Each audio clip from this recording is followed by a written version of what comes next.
안녕하십니까. 화학 물질의 양 저번 시간에 이어서 계속 설명해 보도록 하겠습니다. 저번 시간에는 우리가 양 화학 반응식에 대해서 한번 알아봤습니다. 화학 반응식을 1단계부터 4단계까지 한번 어떻게 작성하는지 알아봤는데요. 그것을 한번 좀 복습한 뒤에 우리 화학 반응식에서 양적 관계를 한번 알아보도록 하겠습니다. 자, 저번 시간에 했던 내용들이었고요. 자, 다시 한번 좀 복습을 해보자면은 우리가 수소와 산소가 반응해서 수증기를 생성하는 화학 반응은 어떻게 우리가 화학 반응식을 쓸 수 있었는지 배워봤습니다. 1단계부터 4단계까지 이런 식으로 진행했었는데요. 1단계에서는 반응물과 그 다음에 생성물이 무엇인지 구분해주고 여러분들이 한번 그거에 대한 화학식을 써보는 거겠죠. 그 다음에 2단계에서는 플러스와 그 다음에 화살표로 화학 반응식의 기호를 적절히 섞어서 작성을 해주는 거가 되겠고요. 3단계에서는 개수를 작성하는 거였습니다. 자, 여기서 말하는 개수라고 하는 것은 그 화학식 앞에 예를 들면 CH4라고 적혀 있으면 여기 앞에 있는 숫자가 바로 우리가 개수라고 했던 거죠. 이 개수는 분자의 수를 의미하게 되는 겁니다. 그래서 이 개수를 맞춰주는 건데, 즉 분자의 숫자가 얼마만큼 있는지 맞춰주게 되는 건데요. 여기는 또 세부적으로 선생님이 세 단계를 여러분들 꼭 생각하시고 맞춰야 된다고 했습니다. 첫 번째가 자연수비로 나타내야 된다라는 것을 얘기했었습니다. 왜 자연수비냐? 그것은 분자가 한 개 존재하는 건 가능하지만 분자가 0.5개는 불가능하다는 거예요. 분자는 0.5개가 존재할 수가 없죠.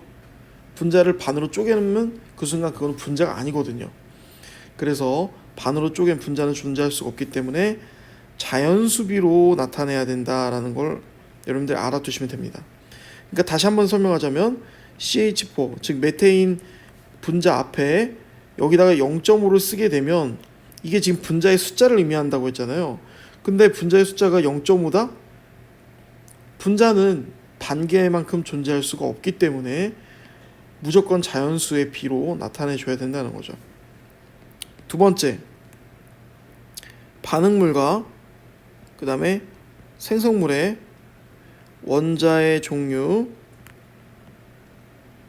그리고 수를 일치시켜야 된다는 겁니다. 반응물에 있었던 원자의 종류와 그 다음에 그 원자의 그 숫자는 생성물에서도 똑같이 유지가 돼야 된다는 거예요. 물질은 달라졌을지언정 원자의 종류와 숫자는 반응이 끝나도 일치해야 된다는 그런 뜻이 되겠죠. 그 다음 세 번째는 숫자 1은 생략한다라고 이야기를 했습니다. 이 조건을 맞춰서 3단계를 진행해주면 되게 된 거겠죠. 그다음 마지막 4단계는 물질의 상태를 쓰는 겁니다. 다 설명했던 내용인데 중요한 내용이다 보니까 다시 한번 복습을 했던 거고요. 그래서 이거에 맞춰서 우리가 이 수증기가 생성되는 화학 반응을 써보자면 수소기체 앞에 2를 써주고 그 다음 다시 물질의 상태는 상온 기준으로 기체가 되겠고요. 그 다음 산소기체도 상온 기준으로 기체가 되겠고요. 그 다음 수증기도 두 분자 이렇게 써주고 상온 기준으로는 사실 물은 액체로 존재하겠죠. 하지만 여기선 수증기라고 표현을 했기 때문에 기체로 이렇게 표현할 수가 있게 됩니다. 이렇게 하면 화학 반응식을 우리가 완성할 수 있게 되는 거죠. 자, 그럼 두 번째 화학 반응식 한번 예시를 한번 풀어보도록 하겠습니다. 여기서 말하는 뷰테인은 화학식이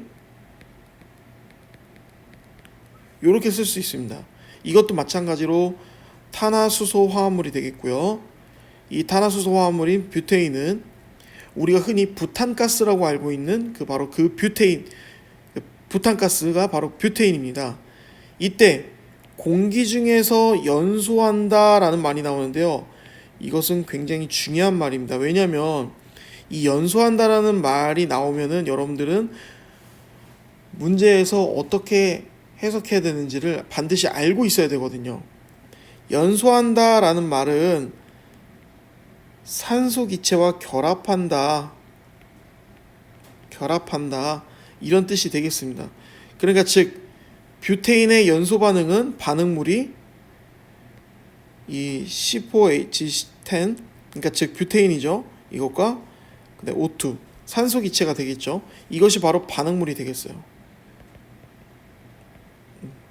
그럼 생성물이 지금 여기는 이산화탄소와 물이라고 이렇게 나와 있죠. 그래서 물과 그다음에 이산화탄소가 생성물이라는 것을 알 수가 있습니다.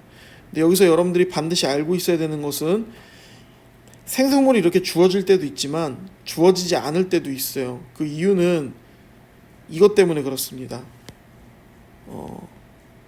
탄소화합물 중에 이렇게 생긴 애들이 있어요. 여기서 X랑 Y는 미지수를 말하는 겁니다. 그러니까 화학식이 이런 형태로 생긴 애들이 있어요. 이런 형태로 생긴 애들이 산소 기체와 만나면은 무조건 생성물로 물 분자와 이산화탄소 분자를 생성합니다. 근데 이것만 있냐? 아닙니다. 이런 형태로 생긴 애들도 있어요. 탄소화합물 중에 이런 형태로 생긴 애들도 있는데 이런 애들이 산소 기체와 만나면 마찬가지로 생성물로 무조건 물과 그 다음에 이산화탄소를 생성합니다. 고정입니다. 고정. 이것은 외워 주셔야 합니다.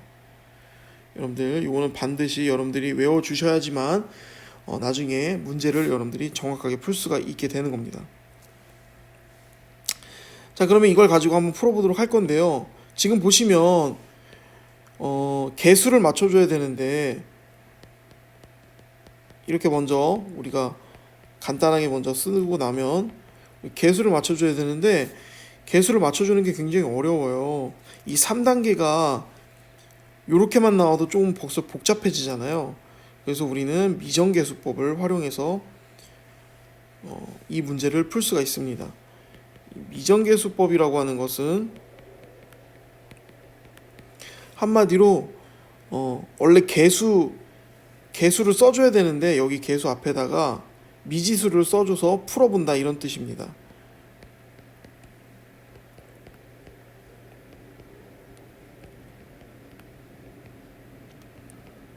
여기 앞에다가 이제 이렇게 미지수를 부여해서 풀어보는 거예요. 미지수를 부여해서 이 미정계수법을 풀 때는 아까 전에 말했던 것처럼 여기 다 지웠었네요. 아까 전에 말했던 것처럼 첫 번째 자연수비로 나타낸다는 것을 기억하시면서 풀면 되겠고요. 두 번째 반응물과 생성물의 원자의 종류와 그리고 숫자를 일치시켜줘야 된다라는 것을 통해서 이 미정계수법을 풀 수가 있습니다. 그러면 이렇게 미지수를 각각 부여했는데 이걸 통해서 우리가 식을 세워보자는 거죠. 여러분들은 선생님이 지금 하는 대로 그대로 천천히 따라 하시면서 같이 해보면 좋을 것 같아요. 앞으로 복잡한 문제를 만나도 선생님이 지금 한 것처럼 천천히 따라 하시면 금방 풀 수 있습니다. 이거는 꼼꼼하게 이렇게 푸는 게 제일 빨리 푸는 방법이니까 여러분들이 너무 막 암산으로 풀려고 하지 말고 꼭 식을 세워가면서 정확하게 풀어보시는 게 중요할 것 같아요. 우선 지금 여기 있는 화학 반응식을 보시면 원자가 어떤 게 있죠? 원자는 탄소, 수소, 산소 이렇게 세 종류의 원자가 있습니다. 그럼 이럴 경우 각각 원자에 대해서 반응물과 생성물에서 각각 종류와 수가 일치하는지를 보면 되는 거예요. 우선 탄소부터 볼까요?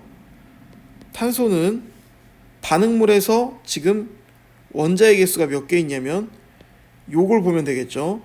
요걸 보면 우리가 알 수가 있는데 분자의 개수가 A개만큼 있으니까 원자의 개수는 4개만큼 있으니까 각각 곱해줘야겠죠. 그래서 반응물에서 탄소의 원자 수는 4A만큼 있게 되는 겁니다. 그럼 생성물에서는 탄소의 원자 개수는 총 몇 개일까요? 탄소가 들어있는 분자는 이산화탄소밖에 없으니까 여기서 확인을 해줘야 되겠죠. 분자의 개수는 D개만큼 있고요. 탄소의 원자는 1개만큼 있죠. 그러니까 2개를 곱해주면 D 개수만큼 있다라는 것을 알 수가 있습니다. 그 다음 두 번째, 이번엔 수소에 대해서 한번 알아보도록 할 거예요. 수소는 반응물에서 그러면 몇 개 있을까요? 자, 방금 했던 것처럼 똑같이 한다면 10A만큼 있겠죠. 그 다음 생성물에서는 수소의 개수가 몇 개 있을까요? 요걸 보면 알 수가 있겠죠. 그래서 2C만큼 있게 되는 거겠죠. 그 다음 이제 마지막입니다. 산소 원자의 생성물의 숫자와 반응물의 숫자를 맞춰주는 거예요. 그래서 반응물부터 먼저 보자면 2B만큼 있게 되겠죠.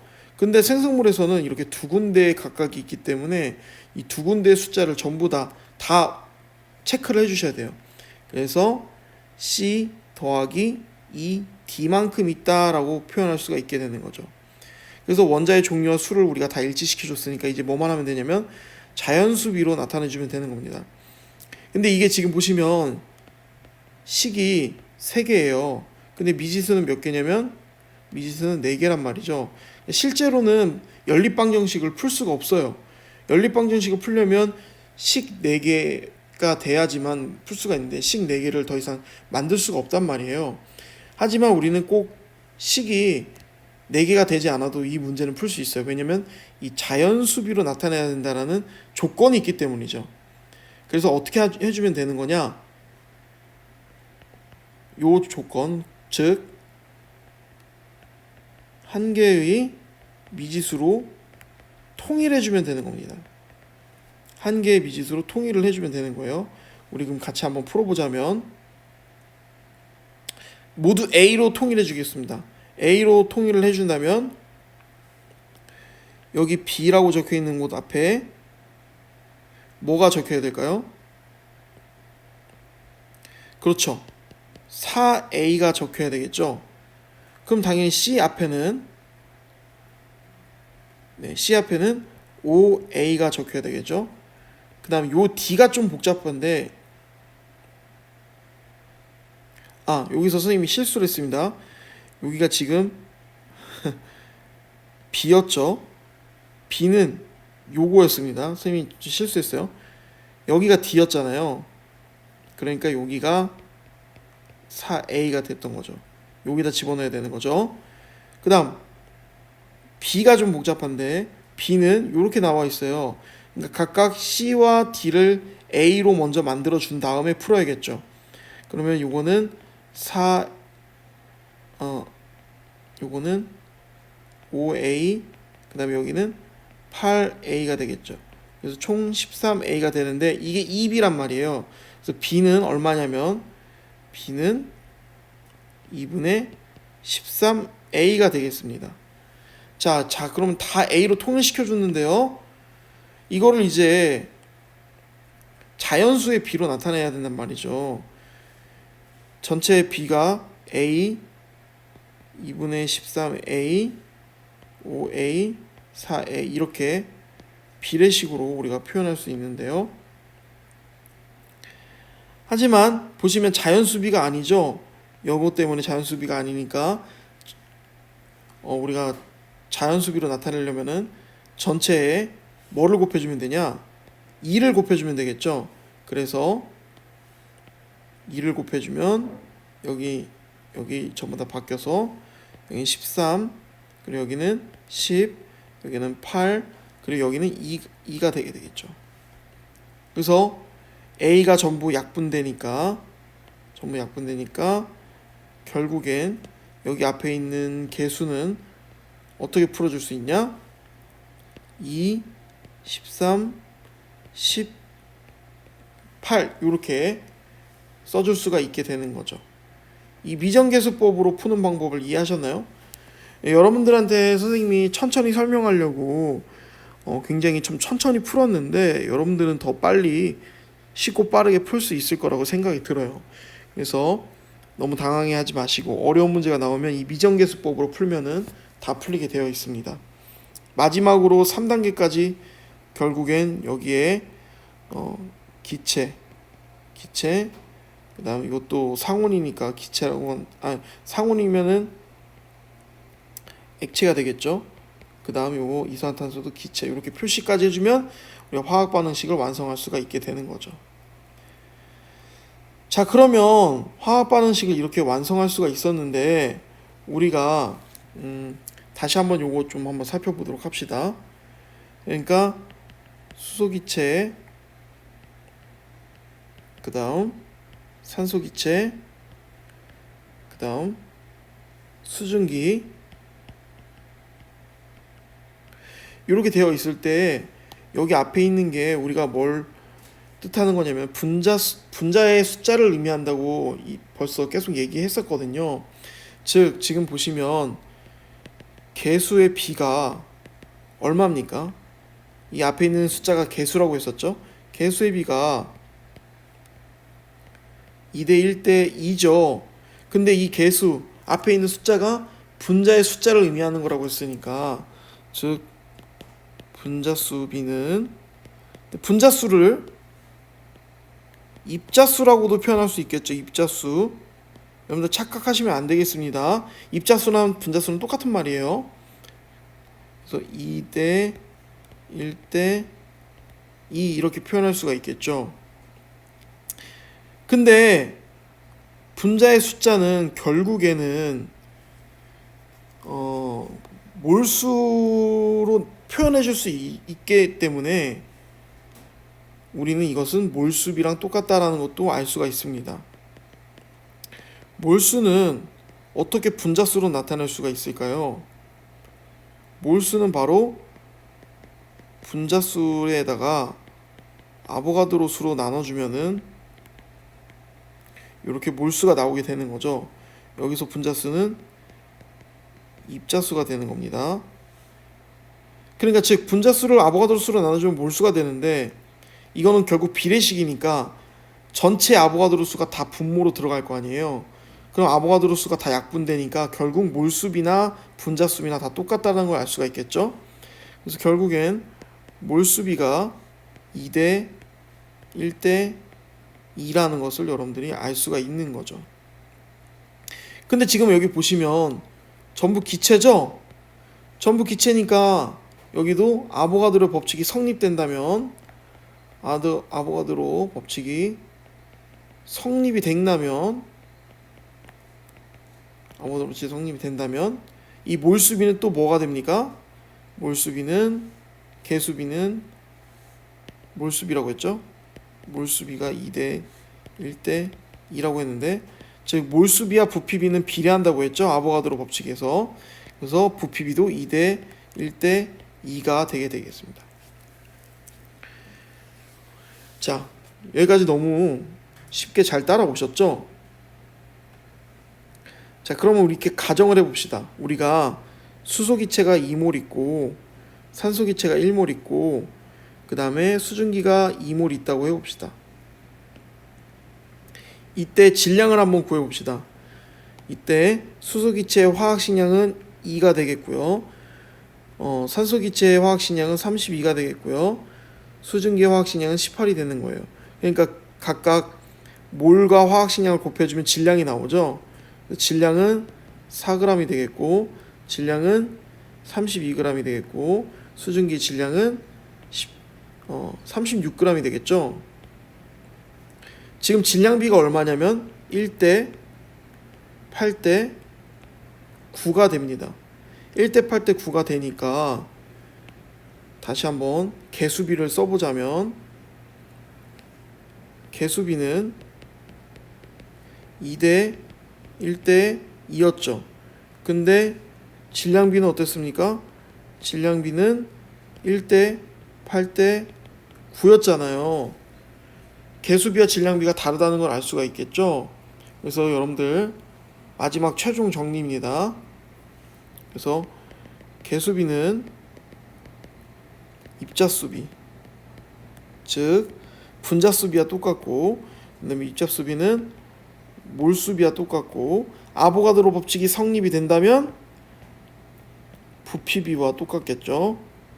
하지만 질량비와는 다르다라는 것을 여러분들이 알고 계시면 되겠습니다. 이것이 바로 화학 반응식에서의 양적 관계가 되겠습니다. 각각 이런 비가 서로 같다, 그리고 또 질량비는 다르다, 이 개념을 여러분들이 정확하게 이해하고 계시면 양적 관계를 이해하는 데 도움이 될 것 같습니다. 다음 시간에는 양적 관계에 대해서 진짜 제대로 한번 들어가 보도록 할 건데요. 지금은 양적 관계의 가장 기초가 되는 부분인 그 화학 반응식에서 알 수 있는 사실을 한번 알아보았고요. 양적 관계, 즉